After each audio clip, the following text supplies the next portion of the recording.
कानपुर की सीसामऊ सीट पर समाजवादी पार्टी की प्रत्याशी नसीम सोलंकी ने जीत दर्ज कर ली है। यह सीट सपा का गढ़ मानी जाती है। यहां से नसीम सोलंकी के पति इरफान सोलंकी ही विधायक थे। इरफान को सजा होने के बाद उनकी विधानसभा सदस्यता रद्द कर दी गई थी। उसके बाद सीसामऊ सीट पर उपचुनाव हुए। अखिलेश यादव ने इस सीट पर इरफान की पत्नी नसीम सोलंकी और बीजेपी ने सुरेश अवस्थी को टिकट दिया था। ऐसे कई फैक्टर बने जिनसे नसीम सोलंकी सपा का गढ़ बचाने में कामयाब रहीं। नसीम सोलंकी ने अपने पूरे चुनाव प्रचार के दौरान अपने पति इरफान सोलंकी को जेल में जबरन डालने का आरोप लगाया। उन्होंने कहा कि इरफान को फंसाया गया ताकि वो चुनाव ना लड़ सकें और अपने लोगों के काम ना करवा सकें। इसको लेकर वो लगातार जनता के बीच गईं और इसे मुस्लिम जनता के बीच बड़ा मुद्दा बनाया। कानपुर की डिफेंस कॉलोनी की रहने वाली नजीर फातिमा नाम की महिला ने जाजमऊ थाने में नवंबर 2022 में एफआईआर दर्ज कराई थी, जिसमें उसने आरोप लगाया था कि सपा विधायक इरफान सोलंकी और उनके भाई ने उस महिला के घर पर आगजनी की थी। इस मामले में कोर्ट ने इरफान सोलंकी को 7 साल की सजा सुनाई थी, जिसके बाद उनकी विधानसभा सदस्यता रद्द हो गई थी और फिर इस सीट पर उपचुनाव हुआ।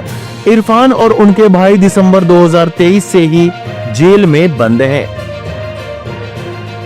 नसीम सोलंकी के प्रचार के लिए सपा महासचिव शिवपाल यादव और सांसद डिंपल यादव ने मोर्चा संभाला था।